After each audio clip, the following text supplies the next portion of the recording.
안녕하세요. 마틀다입니다. 오늘도 이어서 하느님이시요 사람이신 그리스도이시 읽어드리겠습니다. 공생활 둘째 해 100장 영혼을 하나 얻기 위하여는 우정을 하나 잃을 만한 가치가 있다. 예수께서는 메론 호수에서 갈릴레아 호수 쪽으로 가는 길에 계시다. 예수와 더불어 열성당원과 바르톨로메오가 있는데 작은 개천 근처에서 서로 다른 두 방향에서 오는 다른 제자들을 기다리는 것 같다. 작은 개천은 실개천이 되었지만 그래도 무성한 초목에 물을 대준다. 날씨는 매우 덥다. 그러나 많은 사람이 사도들의 세 집단을 따라왔다. 사도들의 집단은 시골로 다니면서 전도를 하고 병자들을 예수의 일행 쪽으로 데리고 오고 건강한 사람들에게는 예수에 대해 말을 한 모양이다.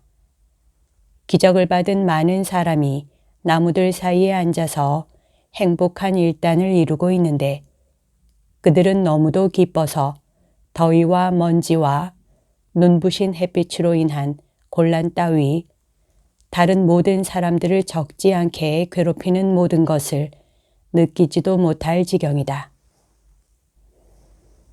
유다 타데오가 인도하는 집단이 맨 먼저 예수 곁으로 왔을 때 그 집단을 이룬 사람들과 그 집단을 따라오는 사람들의 피로가 분명히 나타난다. 맨 마지막으로 베드로가 인도하는 집단이 오는데 거기에는 코라진과 벳사이다 사람이 많이 있다. 선생님, 저희들은 일을 했습니다. 그러나 더 많은 집단이 필요할 것입니다. 아시겠어요? 멀리 간다는 것은 더위 때문에 할 수 없는 일입니다. 그러면 어떻게 해야 합니까? 저희들이 일을 더 하는 데 따라서 세상이 더 넓어지고 마을들이 흩어지고 거리가 더 멀어지는 것 같습니다. 저는 갈릴레아가 이렇게 큰 줄은 일찍이 깨닫지 못했습니다. 저희들은 갈릴레아의 한 구석, 겨우 한 구석밖에는 작용하지 못합니다. 그래서 갈릴레아 전체에 복음을 전하게 되지 못합니다. 그만큼 땅이 넓고 또 선생님을 필요로 하고 갈망하는 사람이 너무도 많습니다. 하고 말하면서 베드로는 한숨을 쉰다. 시몬, 세상이 커지는 게 아니라 우리 선생님의 명성이 퍼져나가기 때문이야. 하고 타데오가 말한다. 그래, 그게 사실이야. 사람들이 얼마나 많은지 보라고. 어떤 사람들은 아침부터 우리를 따라다녀. 제일 더운 시간에는 우리가 숲속으로 피해 갔었는데 저녁 때가 다 된 지금도 걷기가 힘들단 말이야. 그리고 이 불쌍한 사람들은 우리들보다도 집이 더 멀리 떨어져 있단 말이야. 만일 계속 이렇게 늘어나면 우리가 어떻게 해야 할지 모르겠어. 하고 제베데오의 야고보가 말한다. 10월에는 목자들도 올 거야. 하고 안드레아가 그의 용기를 돋워주려고 말한다. 그렇고 말고 목자들, 제자들 다 좋아. 그렇지만 그 사람들은 예수님은 구세주이십니다. 예수님은 여기 계십니다. 하고 말하는데 소용될 뿐이지 그 이상은 아무것도 아니란 말이야. 하고 베드로가 대답한다. 그렇지만 적어도 사람들이 어디 가야 선생님을 만날지는 알 거야. 그런데 지금은 그 반대란 말이야. 우리가 여기 오면 그 사람들도 이리 달려오고 그 사람들이 이리로 오는 동안에 우리가 다른 곳으로 가면 그 사람들은 우리 뒤를 쫓아다녀야 한단 말이야. 그런데 어린이들과 병자들이 있으니 일이 간단하지 않단 말이야. 예수께서 말씀하신다. 시몬 베드로야, 내 말이 옳다. 나도 이 사람들과 이 군중들을 동정한다. 많은 사람에게는 어느 순간에 나를 만나지 못하는 것이 돌이킬 수 없는 불행의 원인이 될 수도 있다. 아직 내 진리에 대해서 확신을 가지지 못한 사람들이 얼마나 지치고 불안해하는지, 또 이미 내 말을 맛보아서 이것 없이 지낼 수는 없고 다른 어떤 말로도 이제는 만족할 수 없게 된 사람들이 얼마나 갈망을 하는지 보아라. 내가 거기에 대비하겠다. 그러나 너희가 나를 도와야 한다. 영적이고 정신적이고 육체적인 온 힘을 다해서. 이제부터는 너희가 여러 사람으로 된 집단으로 다니지 않고 두 사람씩 다닐 줄 알아야 한다. 그리고 제자들 중에서 가장 나은 사람들도 두 사람씩 보내겠다. 거두어 드릴 것이 정말 많기 때문이다. 오, 이번 여름에 이 큰 임무에 대한 준비를 시키겠다. 타무주를 위해서는 이삭과 가장 훌륭한 제자들이 우리와 합류할 것이다. 그리고 내가 너희를 준비시키겠다.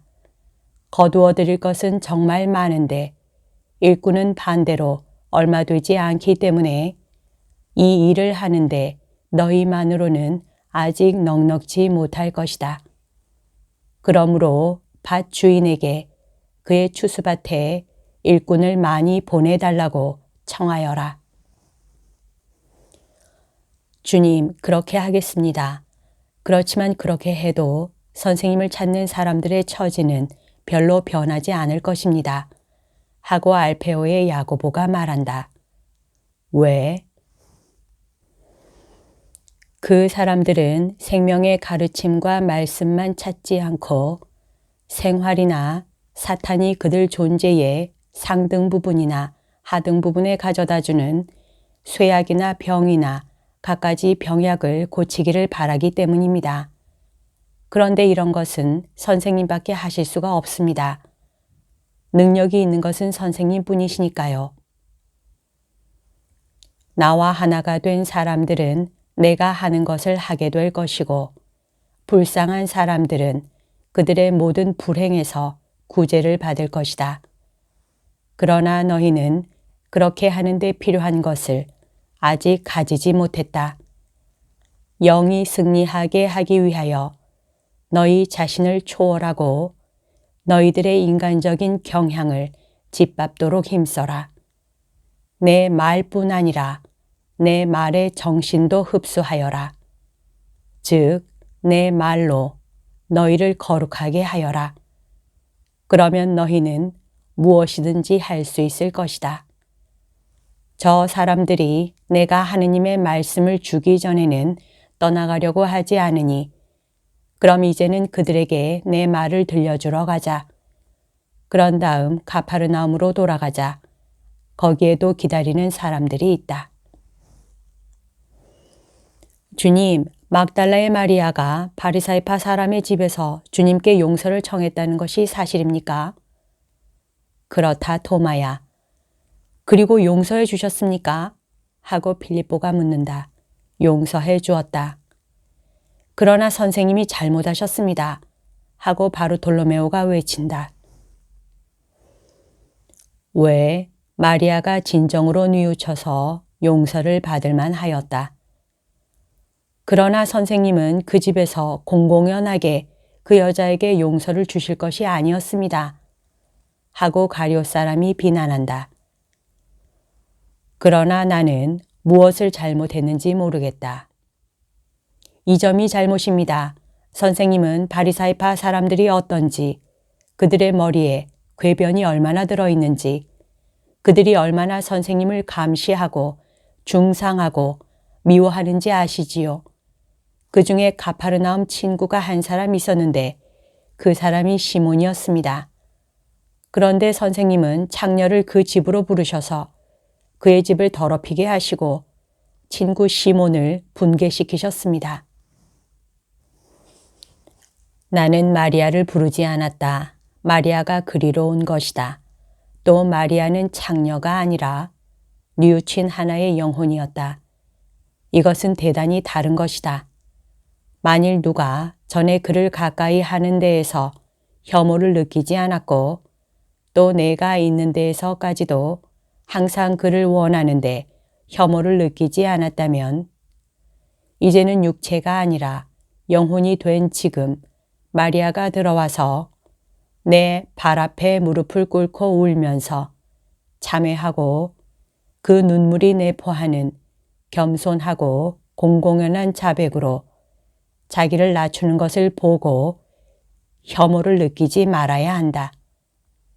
바리사이파 사람 시몬의 집은 한 영혼의 부활이라는 큰 기적으로 거룩하게 되었다.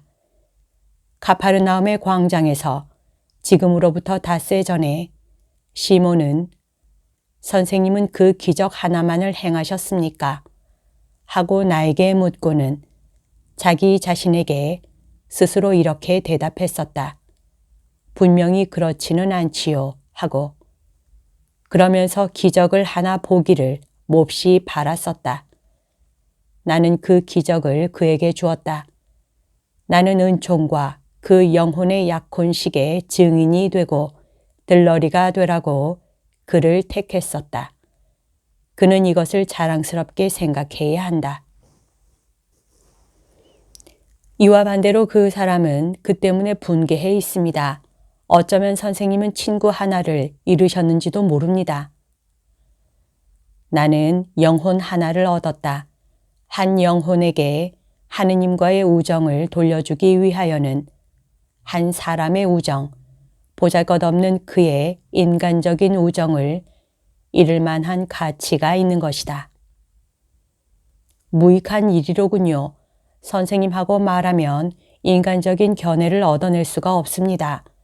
선생님, 우리는 이 세상에 있는 것입니다. 그것을 기억하십시오. 그리고 이 세상의 법률과 사상이 지배적이라는 것을요. 선생님은 하늘의 방식을 따라 행동하시고 마음속에 가지고 계신 선생님의 하늘 안에서 움직이시고 모든 것을 하늘의 빛을 통해서 보십니다. 가엾은 우리 선생님. 선생님은 정말 우리들 타락한 사람들 가운데에서 하느님답게 사실 수가 없습니다. 이렇게 말하면서 가룟옷의 유다는 감탄을 자아내기도 하고 딱딱하게 여기기도 하며 예수를 껴안는다. 그리고 이렇게 말을 끝맺는다. 그리고 저는 선생님이 너무 지나친 완전으로 많은 적을 스스로 만드시기 때문에 그것이 슬픕니다. 유다야 슬퍼하지 말아라. 이렇게 되는 것은 어쩔 수 없는 일이다. 그러나 시몬이 모욕을 당한 것으로 생각한다는 것을 어떻게 아느냐? 그 사람이 모욕을 당했다는 말은 하지 않았습니다. 그러나 토마와 저에게 그것을 할 일이 아니었다는 것을 알아듣게 했습니다. 선생님은 점잖은 사람들밖에 출입하지 않는 그의 집에 그 여자를 오게 해서는 안 되는 것이었습니다. 자, 시몬의 집에 드나드는 사람의 점잖음에 대해서는 말을 그만두세 하고 베드로가 말한다. 그리고 나는 바리사이파 사람 시몬의 집 타일 바닥과 탁자들과 다른 곳에 창녀들의 땀이 여러 번 흘렀다고 말할 수 있겠어 하고 마테오가 말한다. 그렇지만 공공연하게 그러지는 않았어 하고 가룟 사람이 대꾸한다. 아니지, 그것을 숨기려고 애쓰는 위선을 가지고 그렇게 하지. 그럼 자넨 그 사람이 변한다고 보는 거지. 함께 죄를 지으려고 당신에게 왔어요 하고 말하려고 들어오는 창녀 대신에 나는 내 더러운 죄를 버립니다 하고 말하려고 창녀가 들어오는 것도 변화지. 마테오의 말이 옳다 하고 모두가 말한다. 그래, 마테오의 말이 옳아. 하지만 그 사람들은 우리같이 생각하지 않는단 말이야. 그리고 그 사람들을 친구로 두기 위해서는 그들과 타협하고 그들에게 적응해야 한단 말이야. 유다야, 그것은 절대로 안 된다. 진리와 성실성과 품행 문제에서는 적응도 없고 타협도 없다. 하고 예수께서 우레 같은 목소리로 말씀하신다. 그리고 이렇게 끝맺으신다. 그뿐 아니라 나는 내가 잘했다는 것, 또 선을 목적으로 행동했다는 것을 안다. 이것으로 넉넉하다. 이제는 가서 필요한 저 사람들을 보내자. 그러면서 나무들 아래에 흩어져서 예수의 말씀을 몹시 듣고 싶어 하면서 당신 쪽을 바라보는 사람들에게로 가신다.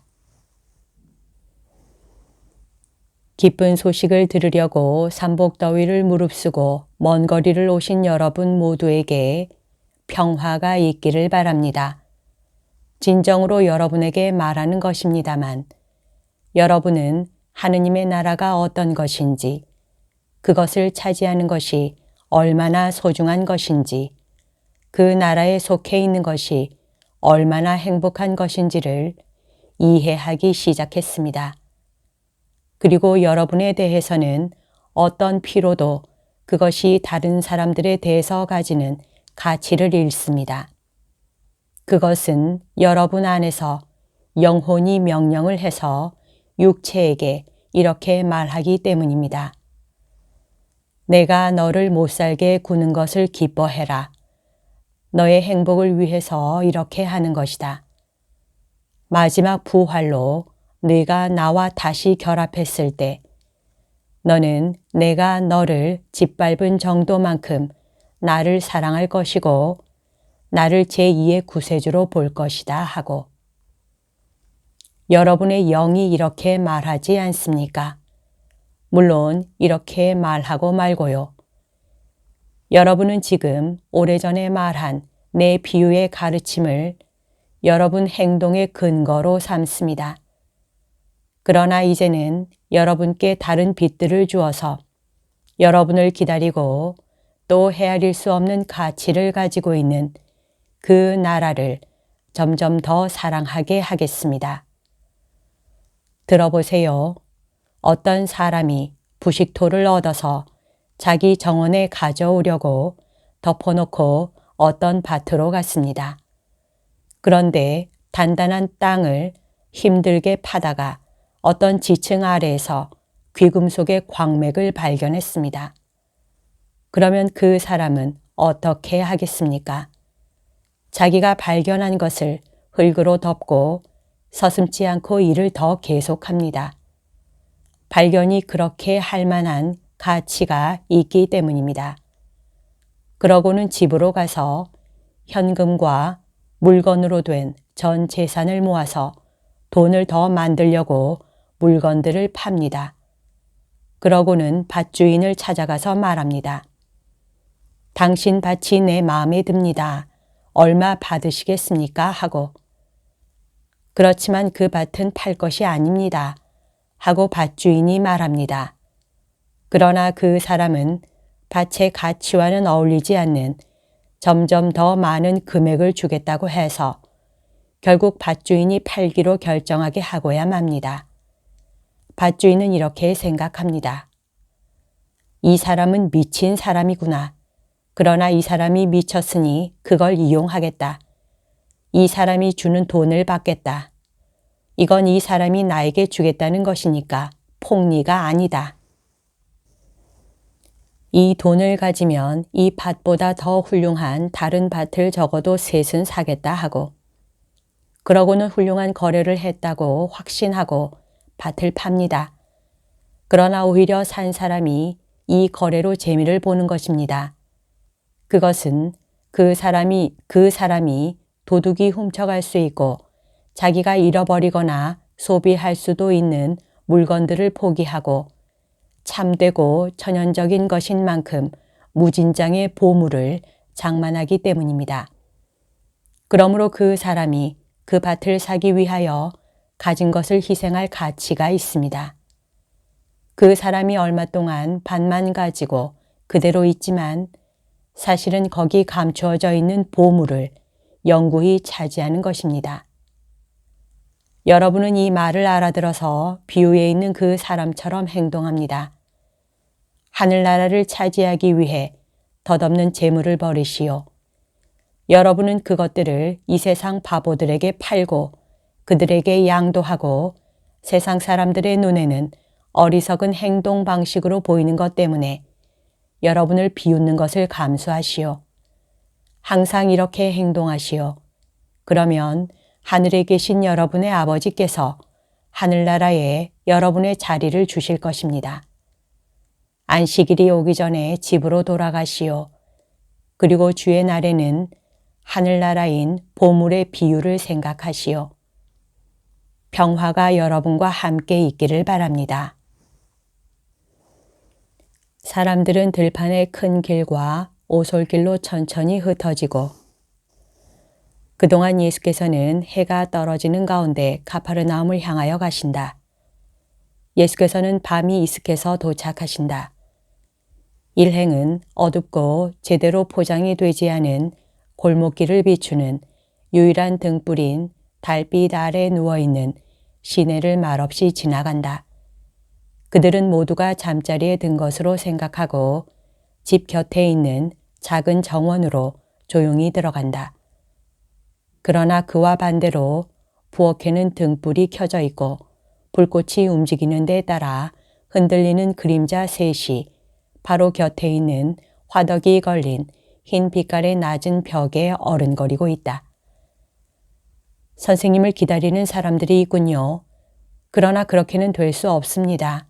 이제는 제가 가서 선생님은 너무 피곤하시다고 말하겠습니다.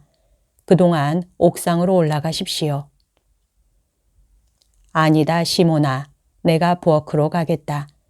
토마가 저 사람들을 붙잡아 둔 것은 중대한 이유가 있다는 표다. 그러나 그동안 안에 있던 사람들이 속삭임을 들었고 주인 토마가 문지방으로 나온다. 선생님, 그 부인이 또 왔습니다. 그 부인은 어제 해질 무렵부터 선생님을 기다리고 있습니다. 하인 한 사람과 같이 있습니다. 그러고는 목소리를 낮추어 부인은 매우 불안해하고 줄곧 울고 있습니다. 하고 말한다. 알았소. 옥상으로 올라오라고 이르시오. 어디서 잤소? 자려고 하지 않았습니다. 그러나 마침내 새벽녘에 몇 시간 동안 제 방으로 물러가 있었습니다. 하인은 선생님들 침대 중에 하나에서 자게 했습니다. 좋소. 오늘 밤도 거기에서 자게 하시오. 그리고 당신은 내 침대에서 쉬시오. 아니옵시다, 선생님. 저는 옥상에 가서 돗자리를 깔고 자겠습니다. 거기서도 잘 잡니다. 예수께서는 옥상으로 올라가신다. 그리고 마르타도 올라간다. 마르타야, 너에게 평화. 대답 대신 흐느낌 소리가 들린다. 아직도 울고 있느냐? 아니, 너는 기쁘지 않으냐? 마르타는 머리로 아니라는 표를 한다. 아니, 대관절 왜 그러느냐? 흐느낌 소리만 들릴 뿐 한참 동안 시간이 지나간다. 마침내 신음하는 가운데 이렇게 말한다. 마리아가 여러 밤째 돌아오지 않습니다. 그리고 찾아낼 수가 없습니다. 저도 유모도 마르첼라도 그 애를 찾아내지 못했습니다. 마차를 준비하라고 해서 타고 나갔습니다. 아주 잘 차려입고 나갔습니다. 제 옷을 다시 입으려고는 하지 않았습니다. 반쯤 벗은 몸은 아니었습니다. 그 애는 아직 이런 옷을 가지고 있습니다. 그러나 그 옷을 입었어도 매우 선정적이었습니다. 그리고 금과 향수들을 가지고 갔습니다. 그러고는 돌아오지 않았습니다. 가파르나움에 첩번 집들이 있는 데서 하인을 돌려보내면서 나는 다른 사람과 같이 돌아올 거다 하고 말했답니다. 그렇지만 돌아오지 않았습니다. 우리를 속였어요. 그렇지 않으면 외로움을 느꼈거나 어쩌면 유혹을 당했는지도 모릅니다. 혹 무슨 불행을 당했는지도 모릅니다. 그 애는 돌아오지 않았습니다. 그러면서 마르타는 주저앉으며 무릎을 꿇고 빈 부대 더미에 걸친 팔에 머리를 대고 운다. 예수께서는 마르타를 내려다 보시며 자신 있게 지배자적인 태도로 천천히 말씀하신다. 울지 말아라. 마리아는 사흘 전 저녁에 나에게 왔었다. 마리아는 내 발에 향유를 바르고 그의 모든 보석을 내 발 앞에 놓았다. 마리아는 이렇게 해서 자기를 영원히 바쳤고 내 제자들 중에 끼게 되었다. 마음속으로 마리아를 헐뜯지 말아라. 마리아는 너를 능가하였다. 그렇지만 어디에 제 동생이 어디에 있습니까? 하고 마르타는 엉망이 된 얼굴을 들며 외친다. 왜 집에 돌아오지 않았습니까? 혹 습격을 당했을까요? 혹 배를 타고 가다가 물에 빠져 죽었을까요? 혹 그 애가 물리친 정부가 그 애를 납치했을까요? 아이고, 마리아, 마리아, 저는 그 애를 도로 찾다가 이내 또 잃었습니다. 마르타는 정말 흥분했다. 이제는 아래층에 있는 사람들이 그의 말을 들을 수 있다는 것도 생각하지 않는다. 예수께서 동생이 어디 있는지 말씀해 주실 수 있다는 것도 생각하지 않는다. 이제는 아무것도 깊이 생각하지 않고 실망한다. 예수께서는 마르타의 손목을 잡으시고 조용히 있으면서 당신 말씀을 듣도록 강요하시며 큰 키와 사람의 마음을 끄는 눈길로 마르타를 굽어보시며 말씀하신다. 그만, 나는 네가 내 말을 믿기를 바란다. 네가 너그럽기를 바란다. 알아들었느냐?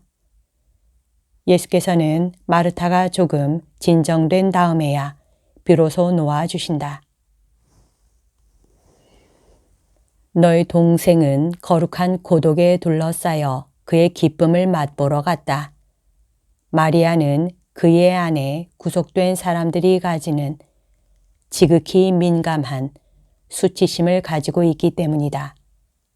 이 말은 너에게 미리 말했었다. 마리아는 은총의 신부로서 그의 새 옷을 바라다 보는 친척들의 다정스럽지만 탐색하는 듯한 시선을 견디지 못한다. 그리고 내가 너에게 지금 말하는 것은 항상 사실이다.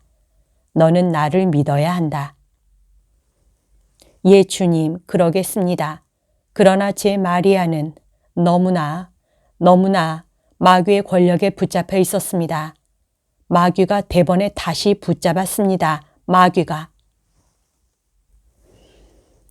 마귀는 그가 영원히 잃어버린 먹이에 대해서 나에게 복수를 한다.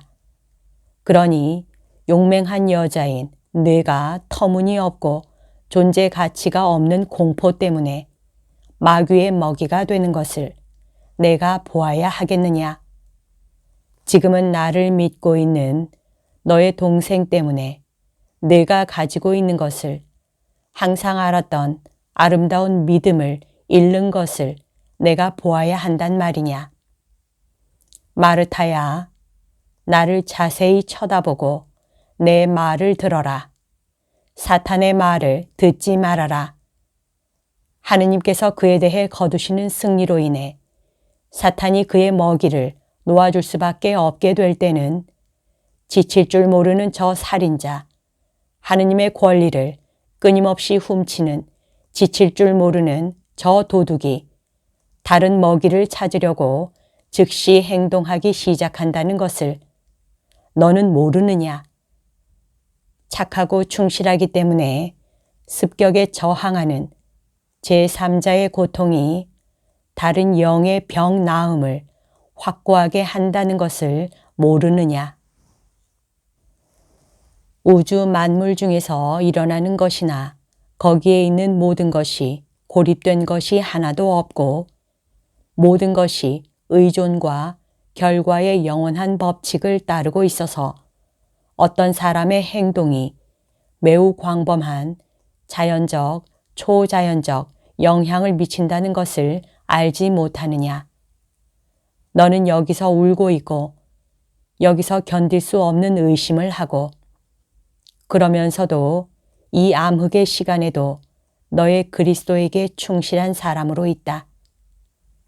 저기 내가 알지 못하는 가까운 곳에서는 마리아가 자기가 받은 무한한 용서에 대한 마지막 의심이 녹아버리는 것을 느낀다. 마리아의 눈물은 미소로 변하고 그의 어둠은 빛으로 바뀐다.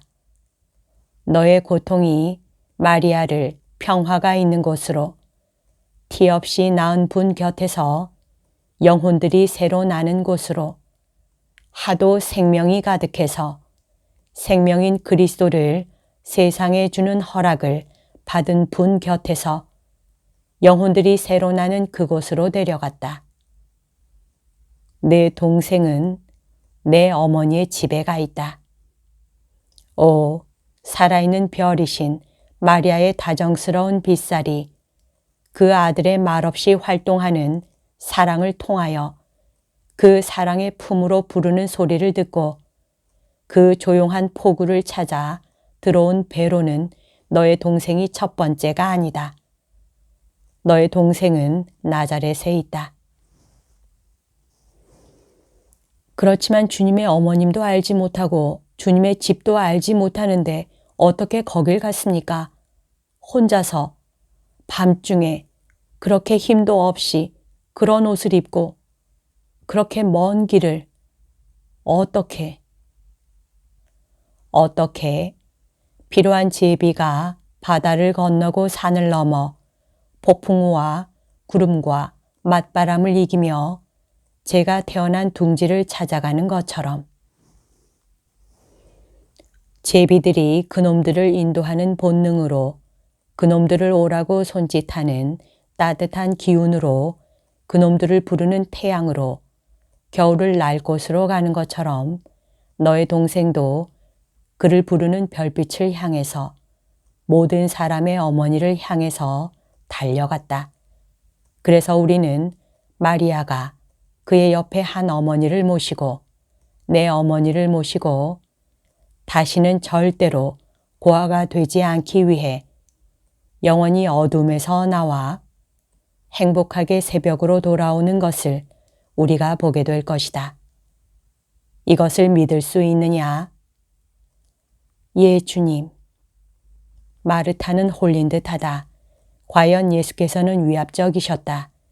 큰 키로 서 계셨지만 무릎을 꿇고 있는 마르타에게로 몸을 약간 숙이시고 마치 엉망이 된 제자 안으로 들어가게 하시려는 듯이 깊이 파고드는 말투로 천천히 말씀하신다. 당신의 말씀을 듣는 어떤 사람을 말씀으로 설득하시는데 이런 힘을 발휘하시는 것을 본 일은 별로 많지 않다. 그러나 끝에 가서는 얼마나 강한 빛과 얼마나 자상한 미소가 그분의 얼굴에 나타나는가. 마르타도 미소와 더 차분한 빛으로 예수의 미소를 자기 자신의 얼굴에 반영시킨다. 그럼 이제는 가서 편안히 쉬어라. 그러자 마르타는 예수의 손에 입맞춤하고 다시 명랑해져서 내려간다. 여기까지가 오늘 들려드릴 내용입니다. 오늘도 하느님의 뜻 안에서 서로 사랑하는 하루 보냅시다. 사랑합니다. 축복합니다.